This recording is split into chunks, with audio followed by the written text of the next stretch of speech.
Доброго дня, вельмишановні пані та панове, доброго дня, шановні друзі.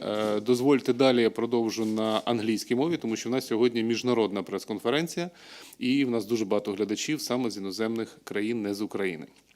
So, good morning, dear ladies and gentlemen. The topic of our meeting is Spaceport Operator in Atlantic to support the launches of Ukrainian rockets. There will be an opportunity for questions to be answered after our participants' remarks. Please, I also ask you, dear journalists, to ask questions in the chat you see next to the video. And now let me introduce the participants of today's event from Promin Aerospace, Misha Rudominski, CEO and co-founder, and Lisa Bordun, head of law. We will also hear a request directly from Portugal, from Bruno Carvalho, CEO of the Atlantic Spaceport Consortium. My name is Volodomyr Kravchuk, and I am the head of communications at Promin Aerospace. Let me give the word to Misha, CEO of Promin Aerospace. Hello, everybody listening here in person and online. My name is Misha Rudominski. I'm co-founder and CEO at Promin Aerospace. And today I'll tell you a bit more about our company and our ongoing cooperation with Atlantic Spaceport Consortium. Company Promin Aerospace was founded on the idea that there should be a more flexible and cheaper and easier access to space. So pretty much get space closer to a normal person and allow any company, an organization, an institution around the world to access it flexibly and fast. And fast is a really important point here. And the company's mission is to build infrastructural projects for space industry to allow for faster access to orbit, to lunar surfaces in the future and beyond. And we already started with that, and our primary product right now is the flexible start mass suborbital and orbital rockets. And our achievements at this point is that we almost half a year ago we raised first funding to build a prototype of our engine that's going to become a backbone of the future suborbital and orbital rockets. So over the last half a year, we tested multiple times. We did multiple fire tests, and we are on a track to make an independent fire test with one of the state enterprises here in Ukraine to test our engine, again, as an independent test. For a while, as a company, you want to focus on what is your primary product, what is your primary technology, and you want to have as little as possible of issues with everything else. So Atlantic Spaceport Consortium and Bruno as the CEO was chosen for this position, as our partner. A while ago, we met with Bruno, I think, at Bremen Space Expo in, you guessed it, Bremen.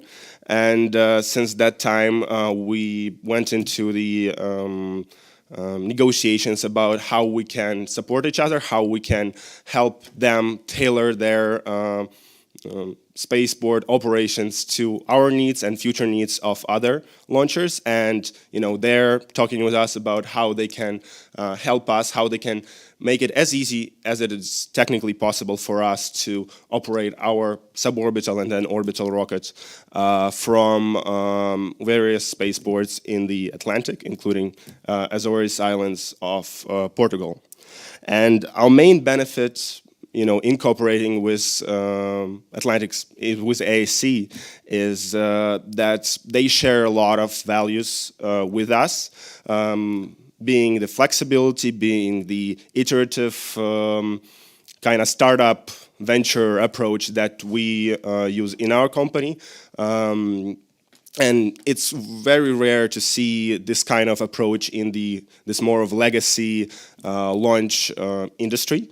So Bruno and me kind of had a really fast match in the, how they want to build their spaceport operations, and how I want to build the company Promin Aerospace.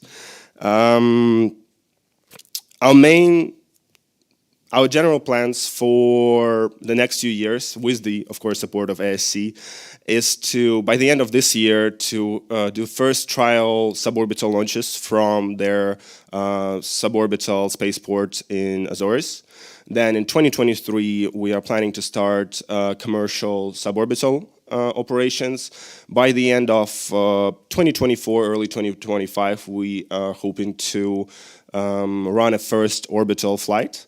And then later that year, 2025, start first commercial orbital operations.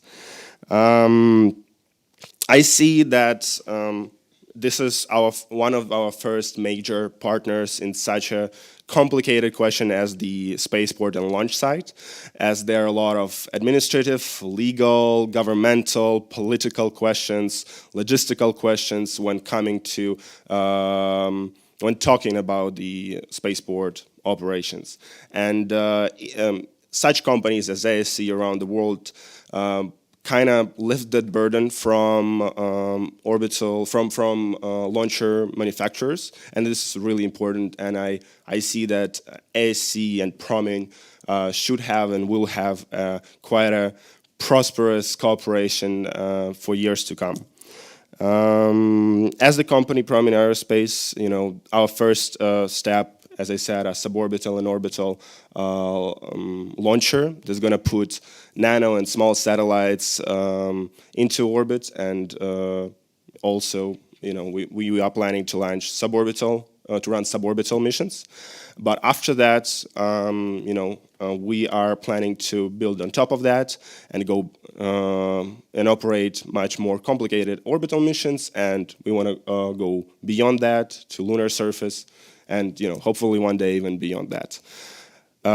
Thank you. My name was Misha Rudominski, and it was really nice talking to you, and I'm passing the word back to Volodymyr.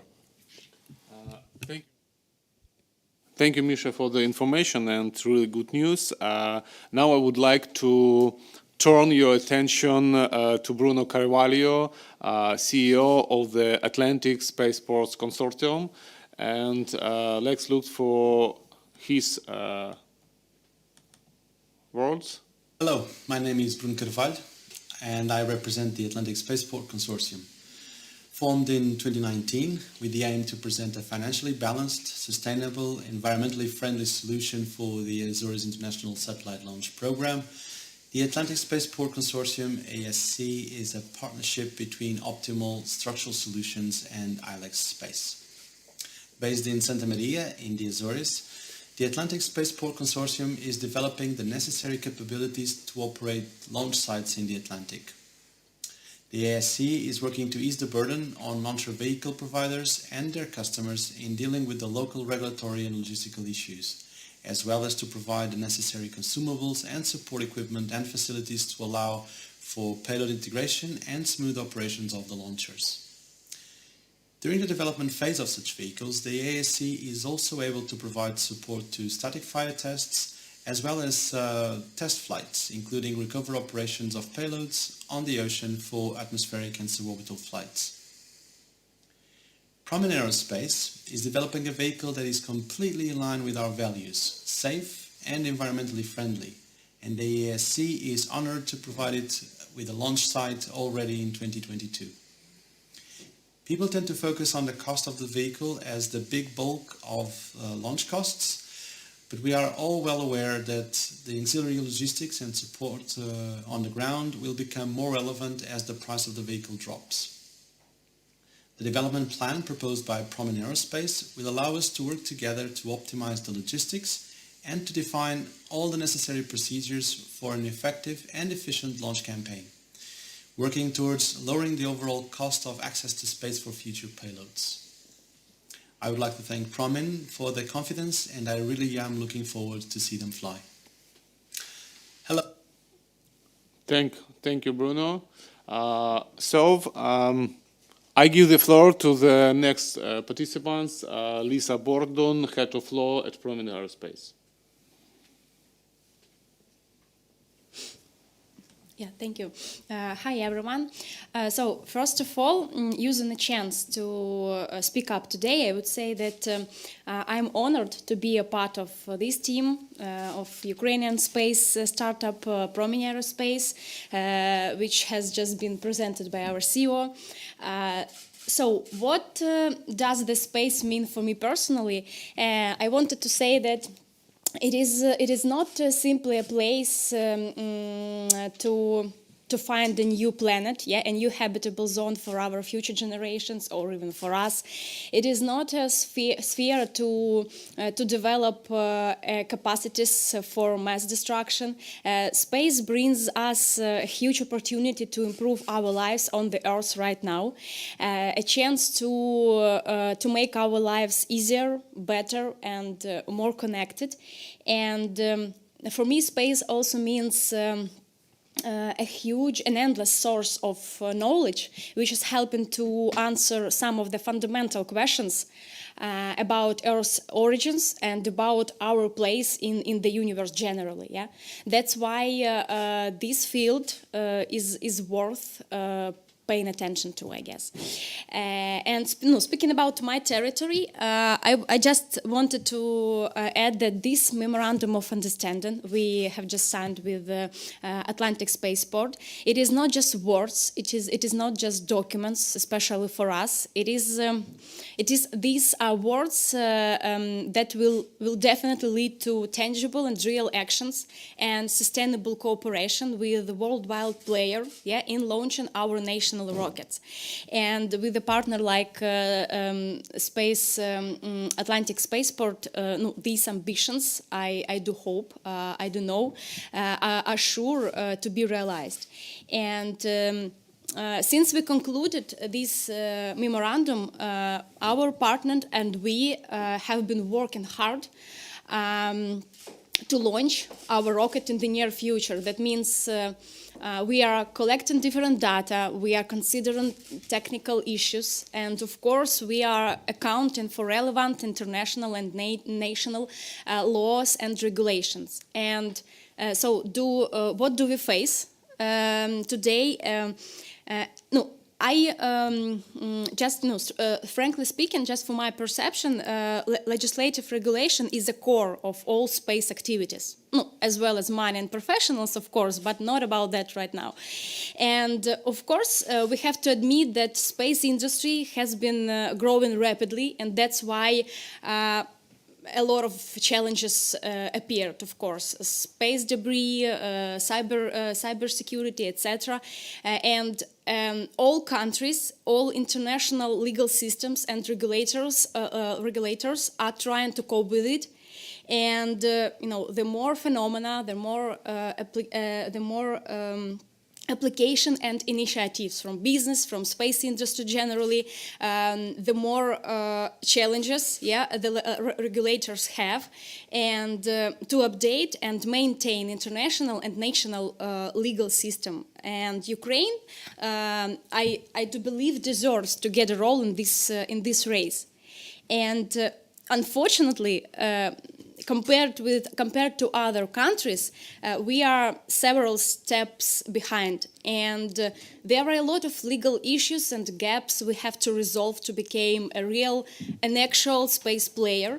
And we are still working to break a perception that space is a domain just for government, while dozens of private companies around all over the world, are getting the opportunity to put all this bureaucracy stuff aside and concentrate on their missions.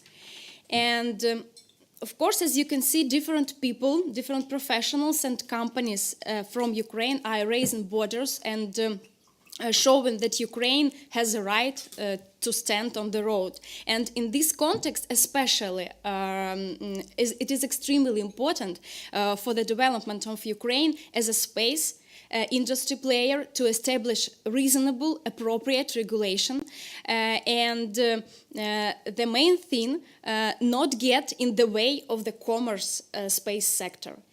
And I mean not to create a lot of bureaucratic systems with complicated rules. Yeah, I mean to create a place where especially private companies, private space sector can create, can develop and attract investments in our country. And maybe you know that last year space companies received almost $15 billion in space industry, and it's actually a brand new record. And could you guess how much money came to Ukraine? Almost nothing, unfortunately. And of course there are other factors, yeah, but still legislative system and judicial system are essential. Ukraine has a huge potential, honestly, and we have just met with our national agency, Ukrainian national agency, and we honestly saw a desire to develop. And I hope we can unite our potentials, our government and private sector strength to develop, yet to create really reasonable regulation for our space industry, and of course for a reasonable system for commercial space regulation. And as we know, many space companies that are based or have roots in Ukraine, and we, of course, and this company would support the ideas, the steps of the Ukrainian government in developing the space industry with big pleasure. Just make it happen, and so maybe that's all. That's all I wanted to say, and thank you for taking the time to attend this press conference. And I will see you next when I hope we come with something big again. Thank you, Lisa. Thank you very much. So now we have a short time for several questions. Maybe you have also questions you can ask. And before I ask, I will read one of the questions from our online translation from Yaroslav. How things are progressing with the development of the Promin Aerospace rocket? It's for Misha question. Makes sense. That's a question for me. So, as I said, over the last 7-8 months, when we were actively working as the company, as a team on Promin Aerospace rocket, we've done various static fire tests. I think by this time it's 8 or 9. The last one was done in the end of 2021, and those static fire tests were done to ensure the capabilities and ensure that the technology itself, the engine, is going to work. So we've done the test ourselves internally. Now we're working with the state enterprises here in Ukraine to run an independent static fire tests over the span of next month or two. It's still, the conversations are still ongoing.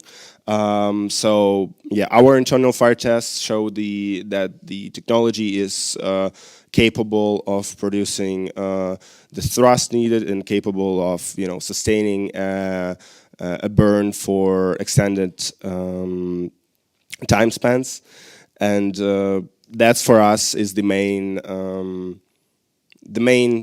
thing that shows that this rocket is going to fly in the nearest future. And we're already working on we're finalizing our kind of last iterations on the engine side, and then the next step obviously is building the rocket. But in this case, engine and how unique our technology is the biggest.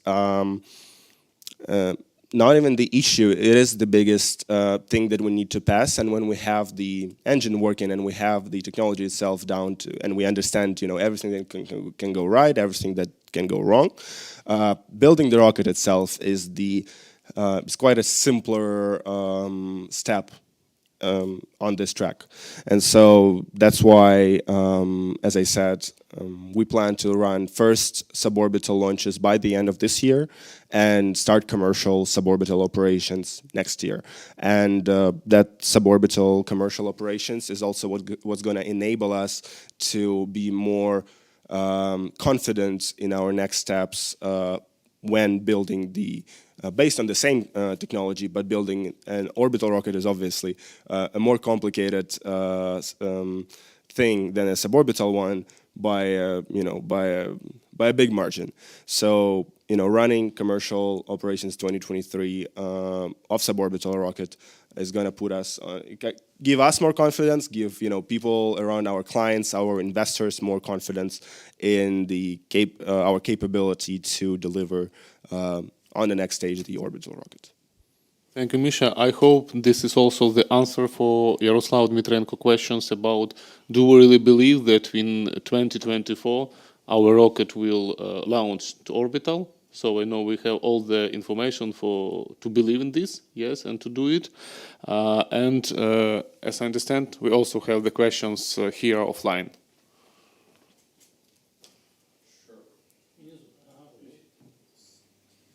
Yeah, hello. So I have a bunch of questions actually. So from the rocket and business standpoint, could you tell how much money do you plan to attract for getting to like suborbital launches and like developing then the vehicle forward? Of course. Thank you for the question. So we expect that to have first commercial suborbital launches, we are going to need to raise another $5 million in investments.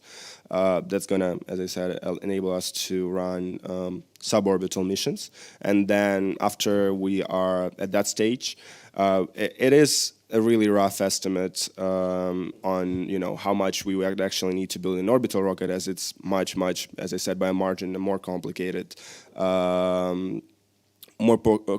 thing. But I would expect that we would need another $30 to $50 million to be confident that we're going to reach that point.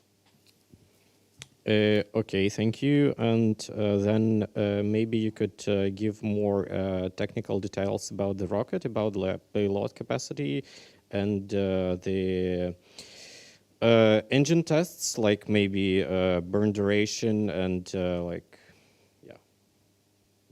Again, thank you for this. Another good question. The technology itself is called by us an autophagic rocket, autophagic engine. The word autophagic means self-eating. It's based in our main differentiator from any other rocket is that we use our fuel and oxidizer as the structural part of the rocket. So we kind of throw away the fuselage and most of the passive mass. If normal rockets passive mass is around 30 to 40%, getting bigger if you make a smaller rocket. We expect our passive mass to be not more than 10% of the entire mass of the rocket, while we, hoping to bring it even lower to 5%. And autophagic in this case means that while the rocket flies, it burns itself because, the rocket itself is the fuel. Most of it is the fuel. The process that goes into in the engine is the first gasification of the fuel and oxidizer mix, and then subsequent combustion of that in the engine. That is how the technology works on the fire test site. As I said, we run 8 or 9 fire tests over the half a year of 2021, starting from June 2021 till later December the same year. And as I said, internally, we came pretty much every single fire test. We did a new iteration after it with a new approach, changed and tweaked certain parts of the engine itself. And in the end of December 2021, it was our most successful fire test. I think the entire burn was I think it was something like 40 to 50 seconds of the burn, which something that pretty much we planned, and we proved the possibility of stable burn. And the next step, obviously, is making it bigger and making a bigger rocket, a bigger engine that is wider, that has a higher radius of the fuel and oxidizer mix, and then a longer fuel rod that will go into the engine. And that is something we're working on right now. Load capacity? So the payload capacity for the orbital missions, we expect the payload capacity to be up to 3 U CubeSats, so 3 comma something kilograms, with also ability to launch 2 U CubeSats, so 2 kilogram, 1 kilogram satellites, and even smaller missions with that. And the for suborbital, it's something that is still in development, all the calculations, because suborbital market is quite various and there's a lot of subsections of that market. But we expect to run 10 to 20 kilogram payloads to various heights from like 50 kilometers to 200 and 500 kilometers suborbital missions for clients from various markets like agriculture, like testing the electronics and mechanics of the apparatus that will fly into orbital missions in the future, and also we are in talks with certain with companies with quite niche applications that we cannot disclose right now, but we see that our technology for them can solve something that is quite almost unsolvable, or it just costs too much to run with common liquid fuel suborbital rockets and orbital rockets. Thank you very much. Yes, you can get one more question. So on the site, comment from Patrick Harkness. Congratulations on this success. Yes. So, Pavel. Yeah, so you said about some missions might be too expensive for the clients with the current state of the launch market. So did you do any calculations on what possible prices for orbital missions you will have? And thank you for another question. So the orbital missions, we expect to our one launch of our rocket to be priced for the client at around $250,000. That is obviously still open to a lot of changes that might come from the, as Bruno pretty much said today, from the launch site costs, which are varied a lot depending on when they are, where they are. Obviously, having a launch site in Andoya, Norway, and in Kiruna in Sweden, that is much more expensive for various reasons, including pay to the workers and the how much everything costs in Nordic countries, and that is, for a bigger rocket, is not such a big differentiator. For us, when we want to bring the cost of the launch as low as possible, we look at countries like Portugal, countries like UK, and countries with kind of still in Europe, because our main clients for our first 2 years are going to be in Europe, and so that is what's going to come and what's going to influence a lot the final price of the launch. So as I said, orbital, we plan to have cost of the mission at around $250,000, plus minus 80-90%, as it usually can change a lot. And for suborbital missions, most likely they're going to be similarly priced and lower. Thank you very much. Thank you, Misha. So I think we also answered the questions of Radira Tutny to tell some a bit more about the rocket. Yes, we already make this. So the questions from Paulina: what will be the next step after partnership with spaceport operator in Atlantic? As mentioned earlier, spaceport operator and their ability to solve all the issues for us with the government, the local government, all the administrative issues, logistical issues, and so on, is a hugely beneficial for Promin Aerospace. And having such partners I see is really important. The next steps after that, after today pretty much, are finalize our engine, run first suborbital trial launches hopefully in Azores by the end of this year, 2022, and start commercial suborbital launches in 2023. That are our main and closest goals. After that, we will be able to update more on the timeline for the orbital missions and, our plans as the company to develop more complicated and more, I would even say futuristic in some case, futuristic technology to support orbital and then lunar missions in the future. Thank you, Misha. And one more question from Radira Dutny. Can they look for the video results of the experiments? Let's me answer for the questions. As a head of communication, I can answer that now we are on the stage of preparing a new press conference, and we will show really good results from our experiments, but maybe not during this press conference. So we will soon be publishing exciting information about the results of all our experiments, and also announce the new design of the first Ukrainian rocket developed by Promin Aerospace. Pasha, Pavel, you have one more question, not? Yeah, maybe a question to Lisa. You said that there are gaps in legislation in Ukraine. What are they, and how current regulations are getting in the way of developing commercial space stuff?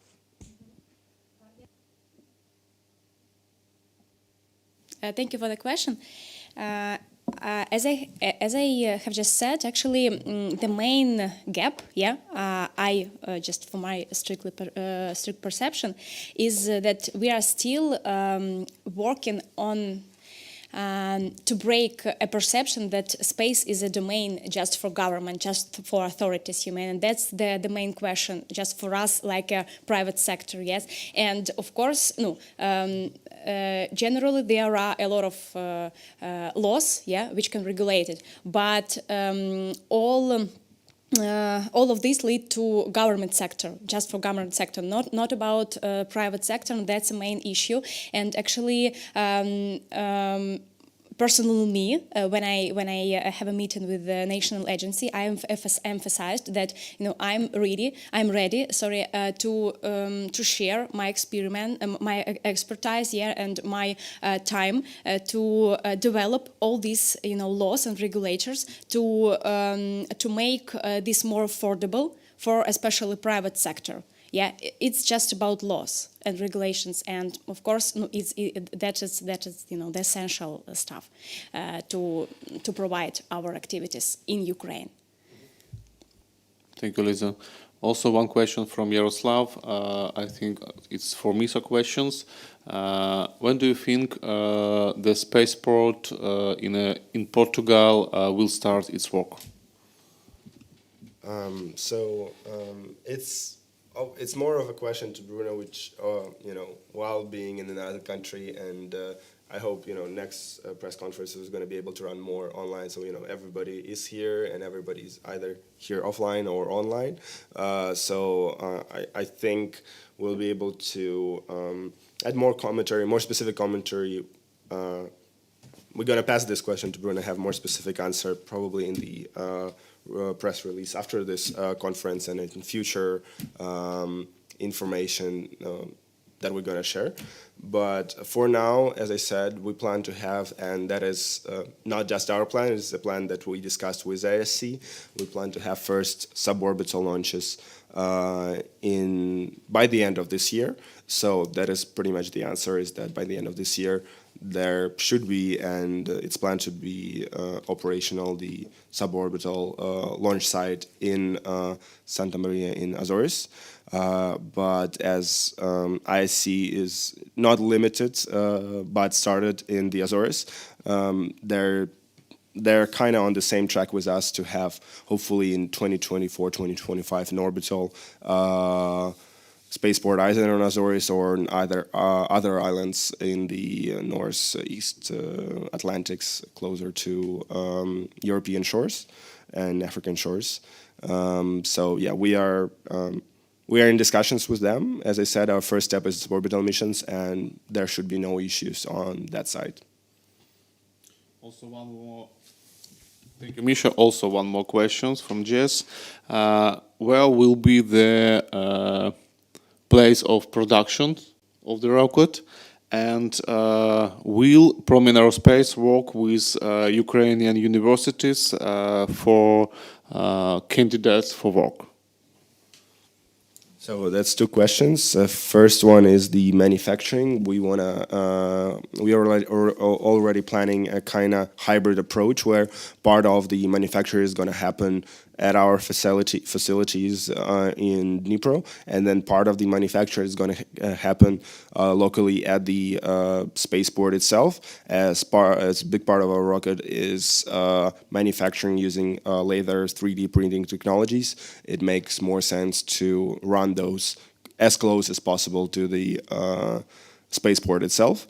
So that is the answer to that. It's a hybrid, and part is going to be manufactured here. Part is going to be manufactured near the launch site, as it's just simpler and easier logistically. And the second one is we are already working with the Ukrainian universities actively as much as it's possible, and there are certain. It's definitely not easy when coming to actually talking to them, talking to professors, talking to people working in the universities. It's a really different mindset, but I think we are building quite a good. Quite good communication with some of them, really obvious one is that Promin Aerospace main technology out of Edge rocket is created and was created and is in development right now by Vitaly Yemitz, who is a professor in Dnipro National University. So that is, I think, the most obvious answer, is that we actively and even proactively hire from the universities. That's where a lot of expertise comes from. We are still on track to kind of build I would say, a work on the student side. We are not yet that developed that we need a lot of interns from undergrad and graduate students, but we're definitely planning to do it in the future and to kind of set up a certain program where we're gonna take in the undergrad and graduate students and PhDs to work on our technology with us. It's just a question of when and not if.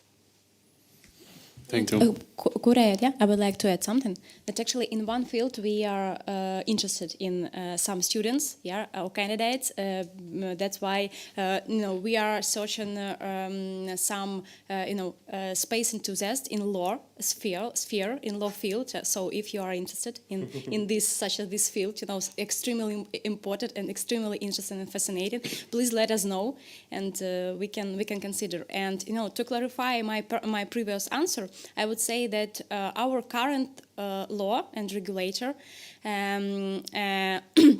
have some rules how to get some permissions, or how we can provide our space activity private, but practically it doesn't work. That's the main thing, and that's the main challenge. We have to resolve. Thank you very much. If there are no more questions, we thank everyone for attending today's press conference. The press release of today's event will soon be published on the press center of the Interfax-Ukraine news agency. Please follow us on social networks for more news from our company.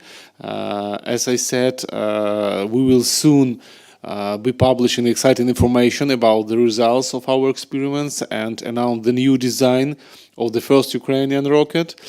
So thank you to our participants, Misha Rudominski, co-founder and CEO at Promin Aerospace, Lisa Bordun, head of law at Promin Aerospace, and Bruno Carvalho, CEO at Atlantic Spaceport Consortium. My name was and is Volodomyr Kravchuk. Yes, I'm head of communications, and you will ask me any questions later. See you soon, and thank you very much. Be with us.